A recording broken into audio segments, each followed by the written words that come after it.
Well, hi there everyone and welcome to the channel. My name's Kara. Thanks for stopping by. If you're new here, welcome. And if you're returning, welcome back. I love to make delicious meal in a jar recipes here on my channel. And today's recipe is for chicken fajitas. It's not difficult to make chicken fajitas if you know what kinds of seasonings to add and what kind of vegetables are good in there. These are really easy to make. You can have chicken fajitas using your freeze-dried ingredients in about 20 minutes. You'll need 2 pint jars for this recipe, and it'll give you about 4 fajita tacos. In my first jar, I'm going to add some chicken slices, about 1.5 cups or so of chicken slices. Just kind of depends on how much meat you want in your chicken fajita taco. And then to that chicken, I'm going to add 1/4 teaspoon of each of these seasonings. Goya Adobo is a great all-purpose seasoning. I love it. It's got garlic powder and turmeric and a bunch of good stuff in there. Just some salt and pepper, some chili powder, some cumin, and some paprika. Those are all the seasonings you need really to make these chicken fajitas. These chicken slices from Thrive Life, they don't really have a lot of flavor on their own, but they will absorb a lot of flavor if you add it to them.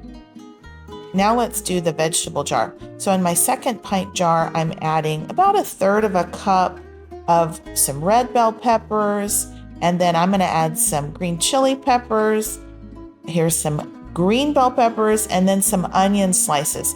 So it's totally up to you, whatever kind of vegetables you like on your chicken fajitas, that's what you put in that jar. And then go ahead and season them up. So 1/4 teaspoon of salt, pepper, and again, the Goya Adobo. Those flavors are going to mimic what we put in the chicken. And that's all there is, y'all.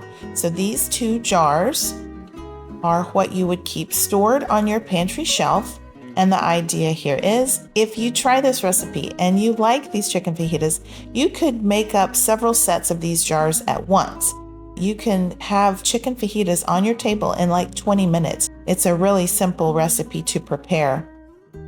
And whenever you're ready to prepare it, go ahead and open up your jars, and you need to add some really hot water to those jars. So what I did was put my kettle on and just heated up some water there. And I'm adding about 1 cup of water to each of these jars. And what you want to do is you want to pour in the hot water until you see the ingredients start to float. And then once they float, maybe a little bit more water, and that's about all they need. And you just want to make sure that even what is at the top of the jar is getting access to that hot water. All of those ingredients need to completely rehydrate. So this is how I like to do it. I just like to add the water straight to the jar. And you need to let them sit for about 10 minutes. And if your water's good and hot, that should be a sufficient amount of time to refresh these ingredients. You want to refresh them and then sauté them.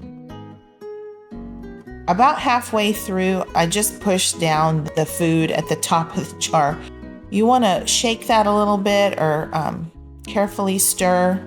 That hot water has really good flavor, and that's what you want infusing into those chicken slices. All right, so after about another 5 minutes or so, I went ahead and added more water, more hot water to my chicken jar because those chicken slices had absorbed the water and they had plumped up, and the ones at the top didn't have enough water. So went ahead and added some more water, give it a shake, make sure all that water is good and flavorful. And then you can go ahead and get out a large skillet and start the sautéing process. Go ahead and turn on your heat to medium, and you want to heat up about 3 tablespoons or so of oil. I used avocado oil. When you get some heat on that, go ahead and add your vegetable jar, water and all, and then crank up your heat all the way to high, and you want to cook off that water. So this only will take you maybe 2 or 3 minutes to cook off that excess water. And the reason I like to add the water is because that water's got the seasoning in it. Okay, so after about 3 or so minutes, that water will have pretty much cooked off. And all you're left with is the vegetables, the seasoning, and the oil. And they will saute in that oil really quickly. And once you get some color on those veggies, you can add the chicken jar. So it's the same thing here. I want that flavored water to go straight into that pan, and then crank up your heat, make sure it's on high, and after about probably 2 minutes, that water will have evaporated off, it will have cooked off, and all you're left with now is the chicken, the seasoning, the vegetables, the seasoning, and the oil. So everything just needs to saute for maybe a minute or two. And that's all there is to it, guys. Now you have a delicious skillet of chicken fajitas. And just like they bring them at the Tex-Mex restaurant, kind of sizzling in some oil on those iron skillets, that's exactly what this is going to smell like and taste like. It's wonderful. So yeah, just go ahead and stuff your tortillas with your fajita meat and veggies. And then you can serve this alongside some beans. I like to have a little side salad, some sour cream, some salsa. My daughters like to put cheese in their chicken fajitas, so it's totally up to you. You can dress these up however you like. But y'all, they are legitimately delicious and really easy. This recipe is how you can get Tex-Mex flavors from your food stores. So I just wanted to open it up and show you the interior. Since we cooked it so quickly, it's not going to be dried out. I mean, it's already pre-cooked, right? So you don't want to cook it a lot longer or else it will dry out. But yeah, we just kind of flash sauteed it in that pan. And I do like to stuff my fajitas with refried beans and sour cream and salsa. You can dress these up however you like. And I got those tortillas at a local restaurant at the drive-thru, but if you don't have access to that, I've got a recipe up on my channel to make homemade flour tortillas. That's in my beef and bean burrito recipe. I will link that recipe down below in the description box in case you want to make homemade flour tortillas. It takes some extra time, but wow, they are really, really good. But yeah, since I live in South Texas, we have lots of restaurants around us that make homemade tortillas. And it's really easy for us to get homemade tortillas here.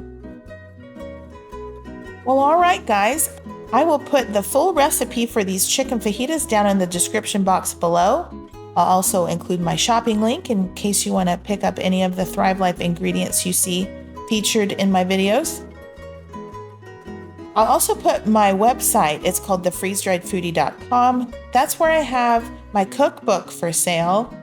Right now I have an ebook. It's on my website.